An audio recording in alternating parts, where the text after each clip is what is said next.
죽은 것이 나의 탓이로다. 두려워하지 말고 내게 있으라. 내 생명을 천정, 내 생명도 천정. 내가 너와 함께 있으면 안전하리라 하니라. 아멘. 사울이 이제 막장입니다. 앞에 내용에서 사울이 제사장을 죽여요. 한 사람만 죽이는 게 아니고 85명의 제사장을 죽이고 또 그 제사장 땅에 사람들 다 죽이고 가축도 죽이고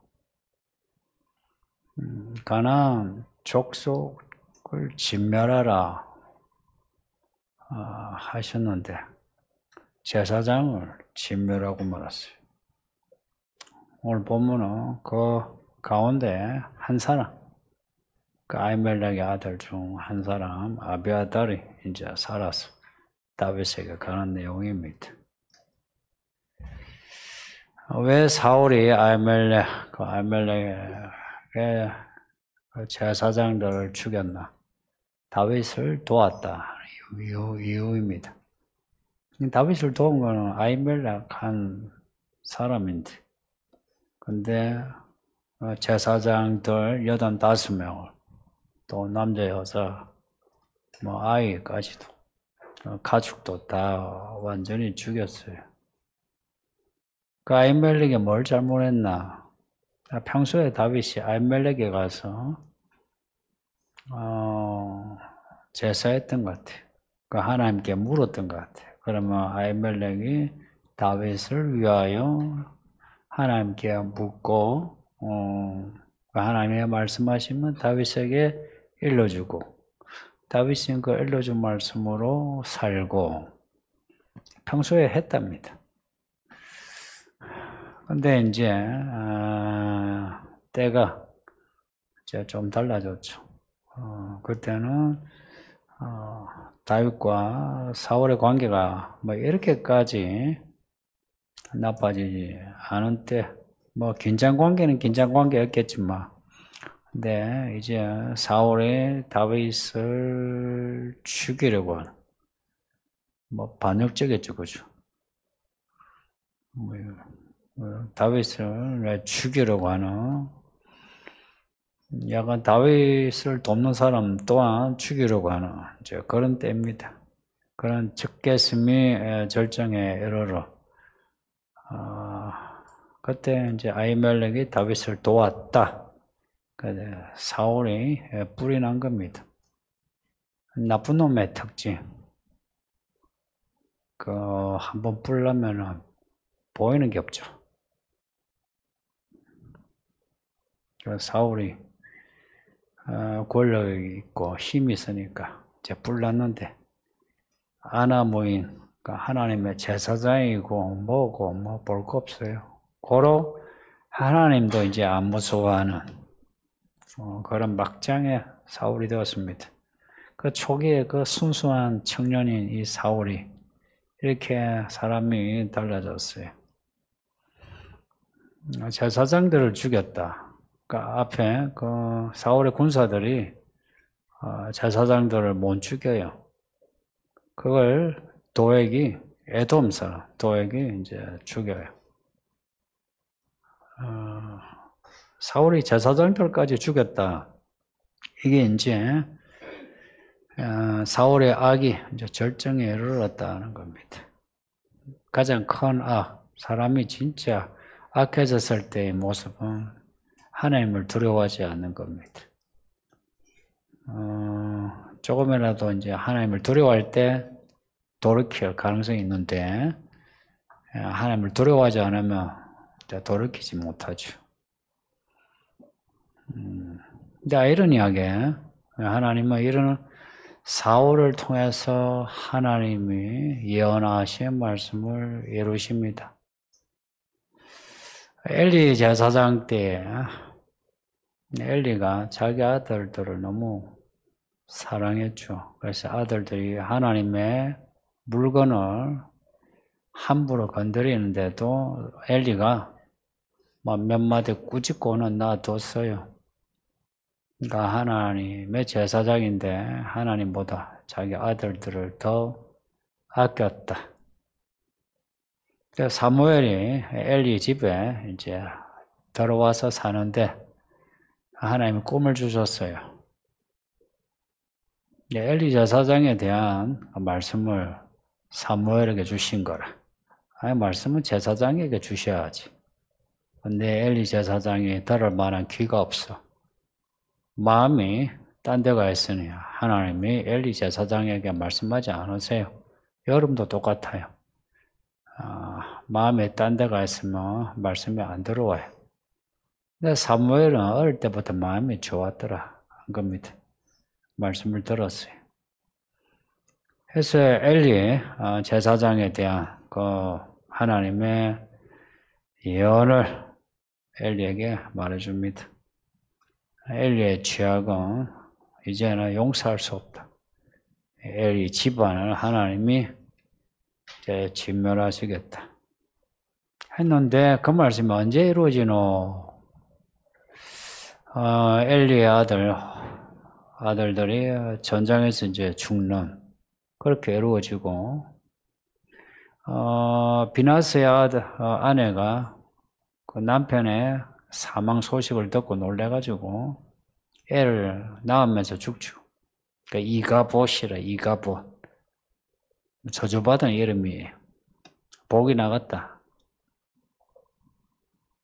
그 엘리에 대한 그 집안의 그 멸망, 그게 이제 그때 잠시 그 아들들 전장에서 죽을 때. 그럼에도 또 다른 아들들이 또 있어요. 그래서 제사장이 이제 연속해서 되는데, 근데 이 엘리 집안의 멸족이 사울에 의해서 이루어진 겁니다. 아히멜렉이 엘리의 손자입니다. 이가부스의 형제가 아이둘이고, 엘리 제사장에 대한 그 하나님의 예언이 악의 절정을 이루는 사울을 통해서 이루셨다. 아이러니하지 않습니까? 하나님이 징계하신 이 징계를 의로운 사람을 통해서 징계하시면 그럴 수 있지 이런 생각이 들죠. 근데 엘리보다 훨씬 악해진 사울을 통해서 엘리 집안에 대한 진멸의 예언을 이루셨다. 이런 일이 뭐 사울에게만 있는 게 아니고 구약에서는요 들어있고 또 거시적으로 이스라엘도 그래요. 이스라엘보다 더 못된 에돔, 모압, 암몬 혹은 아수르, 바벨론 혹은 그리스 로마를 통해서 이스라엘을 치셨잖아요. 선지자들이 이해를 못했지. 우리는 하나님의 백성이고 저쪽은 우상의 백성인데 어떻게 우리가 저들에 의해 이렇게 갈기갈기 찢겨 혹은 그물에 잡힌 고기처럼 그렇게 죽어가느냐 하고 따진 적이 있어요. 그때 하나님 하신 말씀이 의인은 믿음으로 산다 그러셨어요. 이제 그 말씀을 깨달은 이제 선지자는 하나님의 뜻대로 되게 해달라고 수년 내에 주의 말씀이 이루어지게 해달라고 사무엘에게 주신 하나님의 예언이 이제 사울에게서 이루어진 겁니다. 그래서 나쁜 놈은 더 나쁜 놈 만납니다. 지금도 똑같은 패턴이에요. 그래서 나쁜 놈 만날 때 억울해하지 마세요. 회개하세요. 더 나쁜 놈 만났을 때. 내가 저놈보다 뭐가 내가 더 문제인데 왜 내가 저놈한테 내가 당해야 되냐고. 하나님 하시는 방식이 그래요. 근데 아비아들에게서 이제 뭐 어떻게 살았는지 참 힘들게 지금 살아남은 아비아들에게서 그 노업 땅에서 일어난 일을 다윗이 이제 듣죠. 다윗의 마음이 많이 착잡했을 거예요. 자기가 노업 땅에 가서 아히멜렉 만나 하나님 말씀을 묻고 또 아히멜렉에서 그 성소에 있는 떡을 먹고 또 골리앗의 칼을 받고 그 다윗이 그 아히멜렉에게 도움을 받았잖아요. 이게 이제 사울에게 밉보여가지고 아히멜렉 아비아달의 아버지 죽고 형제들 제사장들 죽고 그 동네 사람들 죽고 아이들 죽고 뭐 다 죽었으니까 다윗 생각에 나 때문에 죽었다 하는 생각을 떨칠 수가 없을 거예요. 여기에 이제 22절 다윗이 아비아달에게 하는 말이 이제 그날에 에돔 사람 도액이 거기 이끌어 그가 반드시 사울에게 말할 줄 내가 알았다. 너희 아버지 집에 모든 사람 죽은 것이 내 탓이다. 이런 말 합니다. 한 구절로 되어 있지만 하나님을 섬기는 그리고 아히멜렉에게 도움을 받은 다윗의 입장에서 자기 때문에 아히멜렉이 죽고 그 아내 그리고 아이들 또 제사장들이 죽었다는 소리를 들었을 때 다윗의 마음이 어떻겠습니까? 내 탓이요, 내 탓이요. 그러면서 내가 그때 그 자리에 도액이 있었는데 그 도액을 내가 죽일 수 있었는데 나 줬다가 이런 일을 당했다 하는 거예요. 나 도액이 이럴 줄 알았다. 지금 그 이야기. 약간 후회하는 거죠. 그렇죠? 그러면 여러분 그 노업 땅에 아히멜렉을 만났을 때 도액이 에돔 사람이고 사울의 편에 서 있어요. 다윗과 안 친한 사람이요. 그러면 다윗이 도액을 죽였어야 했을까? 여러분은 죽일까요? 안 죽일까요?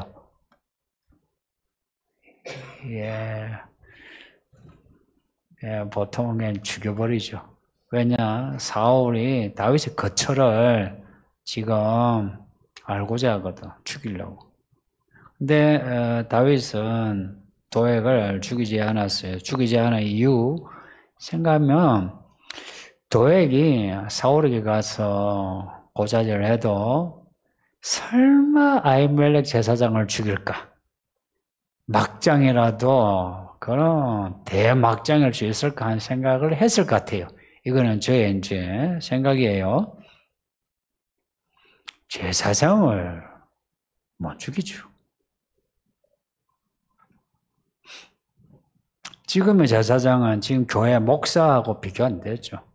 지금 목사에 뭐 쫓아내기도 하고, 뭐 뒤에서 욕하기도 하고, 뭐 무슨 짓을 해도 그래도 이제 넘어가는 시대 아니요. 지금의 목사하고는 달라요. 그때 제사장은 엘리 보세요. 그러는 엘리 제사장도 엘리가 한나에게 됐다가 하나님 응답하셨다니까 진짜 응답이 된 거 보세요. 그때 제사장은 제사장직을 하나님 보시기에 잘하든 못하든 하나님이 권위를 주셨고 그리고 사람들은 그 권위를 알아주던 시대예요.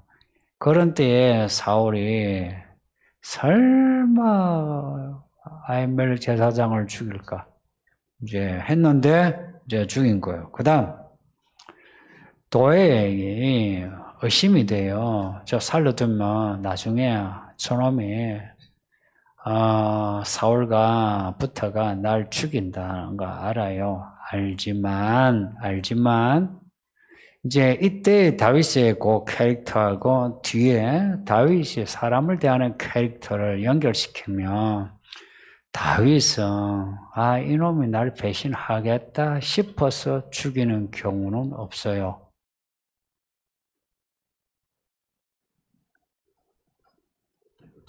사람에 대한 의심만 가지고 그 사람을 단죄한 적도 없고요. 다윗은 배신자라도 앞에 와가지고 잘못했다며 받아주고 자기 신하로 둬요.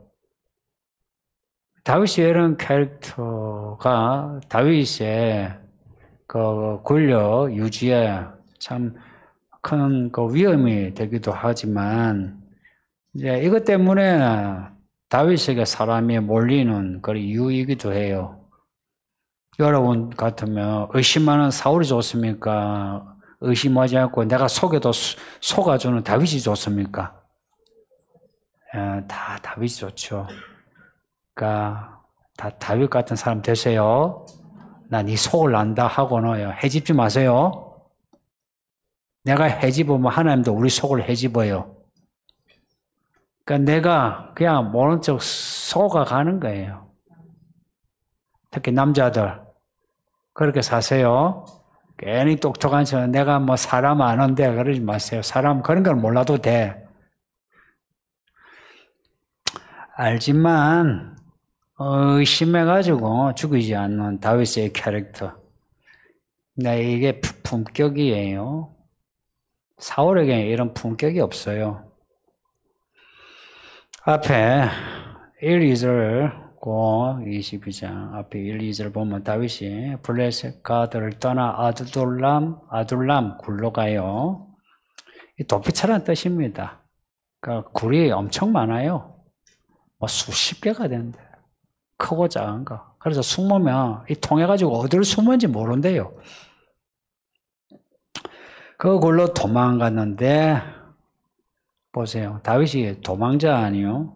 사울이 권력자라. 근데 사람들이 다윗에게로 몰렸어요. 이스라엘의 그 억울한 사람, 혼란을 당한 사람, 야, 나 이제 살기 힘들다. 저 사울 밑에 못 살겠다는 사람. 주로 그 사람들, 좋은 사람도 있겠지만 주로 불평불만이 많은 까칠한 사람들이 많아요. 그래서 이 사람들 한편으로 불량한 사람들이요. 이런 불량한 사람들이 다윗에게 몰려와서는 다윗의 충실한 신하가 되었다. 다윗이 어떤 사람일 것 같아요?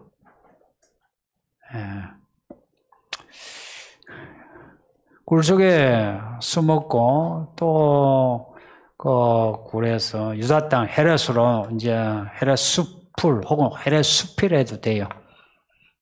그거는 숲풀이 오거져 가지고 뭐 숲처럼 그렇게 보이는 곳이래요.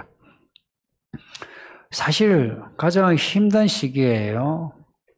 따지면 다윗의 환란기예요. 그런데 그 환란기에 이 많은 사람들 제일 먼저 온 거는 그 다윗의 가족, 무시했던 아버지, 형제들, 집안 사람들 다윗에게로 왔어요.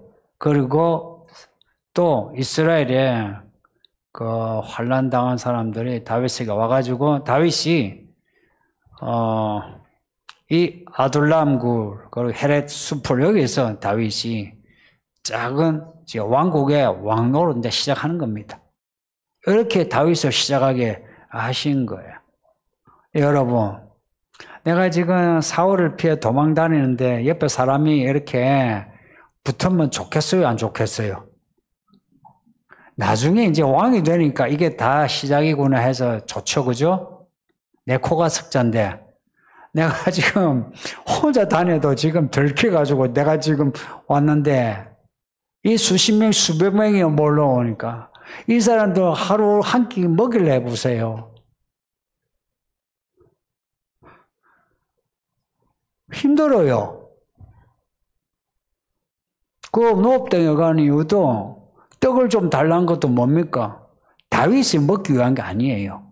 그 몇 사람 자기 딸은 그 사람 먹이려고. 그런데 그 몇 사람도 그런데 400명이라는 사람 먹여 살래 보세요. 얼마나 힘들겠어.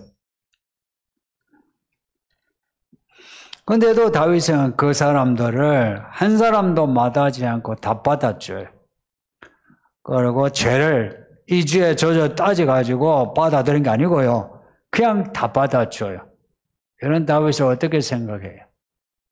이런 다윗의 캐릭터는 모든 성도들의 캐릭터여야 한다는 겁니다. 특히나 교회 일꾼들. 이런 캐릭터를 배워야 해요. 왜냐? 이런 캐릭터는 우리가 믿는 예수님의 캐릭터에 그 맥락에 있기 때문에 그래요.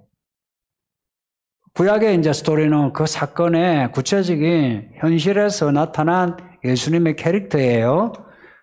이런 캐릭터는 다 예수님의 캐릭터예요. 이런 모습을 우리는 보고, 우리도 이렇게 해야 돼요. 그럼 다윗이 어떻게 해서 그들을 받아들일 수 있는 이런 분량이 되었노 하는 거예요. 자기 코가 석자라,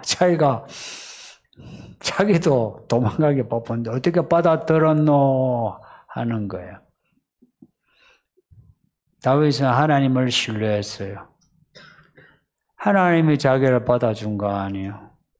하나님을 신뢰한 사람은 사람 받아들이는 분량이 생겨요. 왜 사람을 못 받아들이는지 아세요? 내가 하나님이 나를 받아주시는 거 모르는 사람은 사람 못 받아들여요. 왜 사람을 얻지 못하노? 단적으로 다윗을 통해 말씀드릴게요. 당신은 하나님이 자기를 얼마나 완전하게 받아주시는지 잘 몰라서 그래. 그리고 하나님이 우리를 사랑하시는 사랑을 몰라서 누군가를 사랑하지 못하고 그 사람을 전적으로 못 받아들여서 사람을 못 얻는 거예요. 이유는 그거예요.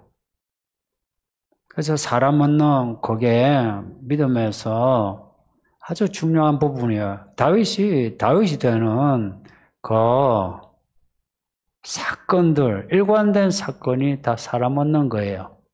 그래서 이 도망자 다윗인데 사람 몰리는 거 보세요. 23절 보세요. 다윗이 하는 말이에요. 자기도 도망다니면서 내일 모레 죽을 수도 있는데 두려워하지 말고 내게 있으라. 내 생명을 찾는 자가 너의 생명도 찾는 자네. 너가 나와 함께 있으면 안전하리라. 그럽니다. 자기와 함께 있으면 안전하대요. 아니 사울이 지금 자기 코 밑에까지 와가지고 놉당에 아히멜렉을 죽였는데 다윗을 따라다니면 누가 따라와요? 사울의 칼이 따라오지. 그러면 제일 위험한 사람이 누구요? 다윗이지. 그런데 다윗이 나만 따라. 나와 함께 있으면 안전해! 한 거예요. 얼마나 아이러니해요. 그렇게 괜찮은 사람이 블레셋 거기 가가지고 미친 채 가지고 쫓겨나야 하고 게다가 또 아둘람 숲에 굴에 들어가서 숨고 또 숨고 그렇게 안전하다 하면서 그렇게 숨느냐는 거예요. 다윗의 마음이 그런 거예요. 그렇게 미친 척하고 여기 숨고 저기 숨고 해도 다윗은 평안했다 하는 겁니다. 여호와는 나의 목자시니 사망의 엄침한 골짜기에서도 나를 인도하신다. 그리고 자기가 제일 안전하대요. 성도님들, 세상 위험한 사람이 다윗이요. 이 시대 이스라엘에서. 그런데 다윗이 나하고 있으면 안전한 거예요. 왜냐? 하나님이 나의 목자시니까. 하나님이 나의 목자시니 사망의 엄침한 저 이리 같은 사울이 칼을 들고 설쳐도 나를 해치지 못한다. 다윗이 정말 그렇게 생각했을까? 그 기도를 들어보면 알 수 있죠. 다윗이 그 블레셋 가서 거기서 미친 채 할 때 그게 얼마나 그게 힘들었으면 그리고 그게 다윗의 일생에 참 이렇게 인상적이었으면 시편을 적었어요. 시편 34편 56편이고요. 또 아둘람 굴에 있을 때도 시편을 적었어요. 57편 142편 이렇게 표제에 보면 나와요. 거기 있을 때. 그럼 거기 있을 때 적은 이 시편 노래는 이건 정직한 말이에요. 정직한 말이 나오는 거라. 이때 다윗의 그 마음이 어떤 마음인가? 여러분이 그냥 찾아보세요. 그 34편에 보면 8절에 너희는 여호와의 선한 맛을 알아라. 그에게 피하는 자는 복이 있답니다. 할렐루야. 미친 체 하는데도 이게요, 공황장애처럼 장기가 와가지고 막 미쳐가지고 내가 막 살면 많어 이게 아니고 미친 체 하는데 여호와의 선한 가운데 있는 거라. 심리적으로 공황 상태가 아니고 하나님 품 안에서 미친 체 하는 거라. 연기하는 거 연기.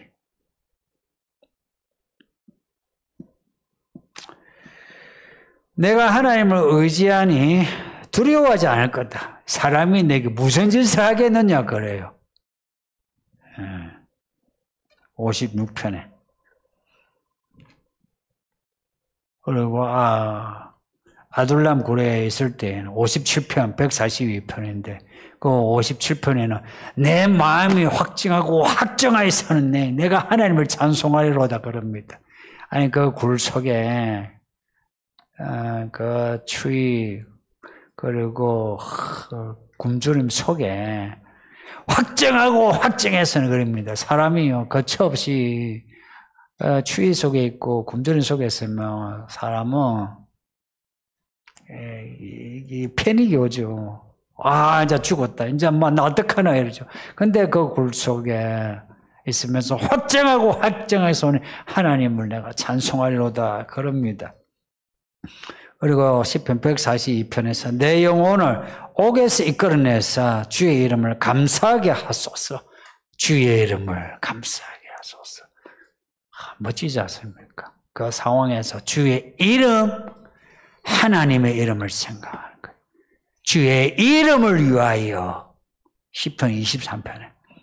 그래서 이 도망자 때 전체 이제 시편이 이제 적용되는 게 시편 23편이에요. 여호와 나의 목자시니 내게 부족함이 없으로다. 우리는 그거 외우면서 참 말씀 좋네 하고 그래 쉽게 읽어내죠.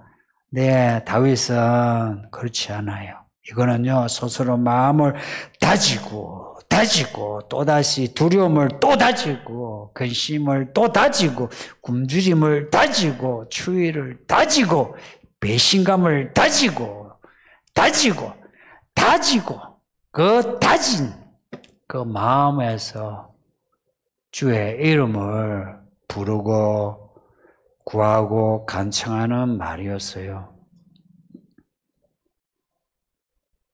우리가 한 사람, 한 실존 인물로 다윗의 형편 생각하면 정말 다윗 힘들었을 거예요. 그죠? 우리는 끝을 보고, 다윗이, 믿음 좋네. 뭐, 이런 나중에 잘 될 건데, 이러죠. 아시는 것처럼, 약속을 우리도 약속을 받아 놔도 현실이 어려우면 내가 잘 될까? 정말 내가 될까? 그런 생각 안 들어요? 그럴수록 다윗은 시편 적은 거 보세요. 그럴수록 다윗은 사람에게 가서 하소연하고 고자질하고 패거리 짓고 권력 다툼하고 배신한 거 복수하고 하지 않고 딱 하나님께 엎드려가지고 기도했다. 멋진 사나이 아닙니까? 우리 여자들, 우리 결혼하는 여자들은 그런 남자 만나세요. 그리고 남자들 그런 남자 됩시다. 예? 그런 남자 돼야 한 여자의 좋은 남편 되고 아이들이 좋은 아버지 되죠. 이 꼬질꼬질해가지고 그 마음이 무슨 밴댕이 소갈딱지 돼가 항상 안에서 뭐 계산하고 앉았고 상처받을 때 해쌓고 이 한국 사회가 그래요. 그러니 여자들이 힘들지. 다윗은 하나님에 대한 신뢰를 놓지 않았다. 우리 성도님들은 어떤지요? 아무리 어렵다 해도 다윗보다는 나은 형편이죠. 그죠? 아무리 어렵다 해도 다윗보다는 나아요. 저는 참, 고생을 사서할 수도 없고 내가 이래 편하게 살아도 되겠나 싶을 정도의 백수 같아, 항상.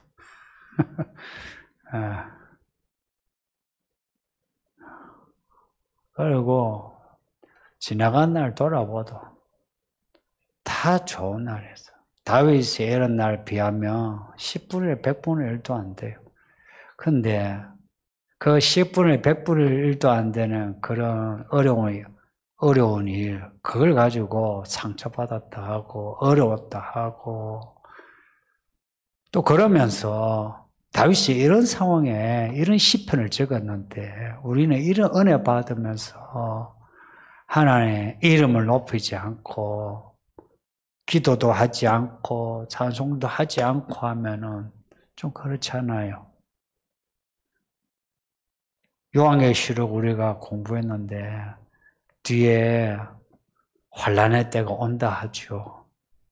우리가 대환난을 통과하지는 않은데 해도 어려운 시기가 온다 하는데 지금 믿음의 근육을 키우지 않으면 그때를 누가 이겨낼까? 지금 이 편할 때 스스로 몸을 쳐서 먹는 거, 입는 거, 가지는 거, 또 시간, 자는 거, 쉬는 거, 이런 거, 또 사람을 대할 때에 내가 절제하면서 대하는 거, 용서를 해야 될 거, 이걸 못하는데 나중에 어떻게 견뎌낼까? 안 된다고 봅니다. 그래서 지금 기름을 준비해야 합니다. 스스로 준비하세요. 이런 다윗과 같은 상황이 아니라도 스스로 우리의 이 상황에서 우리가 끊어내야 될 거 끊어내고 또 해야 될 거 해내는, 그러려면 무엇을 언제 어떻게 대한 그런 문제에 항상 문제의식을 가지고 다윗처럼 엎드려 하나님을 의지하는 겁니다. 그럴 때에 저나 여러분이 함께 공유하는 게 뭐냐면 샬롬, 평안입니다. 다윗이 그 모인 사람들 보고 나와 함께 있으라, 나와 함께 있으면 안전하다 라고 말한 거, 그게 진심이거든요. 그런 진심이 우리에게도 생기면서 하나님께 감사합니다. 이런 평안한 삶을 주시다니. 그리고 자녀들에게도 남편에게도 아내에게도 걱정하지 마라. 걱정하지 마라. 우리가 같습니다. 나와 함께 있으면 된다고 할 때에 다윗이 사람 얻은 것처럼 우리도 우리 영혼도 얻고 진짜 타인을 얻는 그런 하나님의 사람이 될 줄 믿습니다. 말씀 생각하면서 기도합시다. 아버지 하나님 감사합니다. 오늘 이렇게 금요일에 우리를 불러서 예배하게 하시니 감사합니다. 다윗 이야기를 우리에게 가르쳐 주시니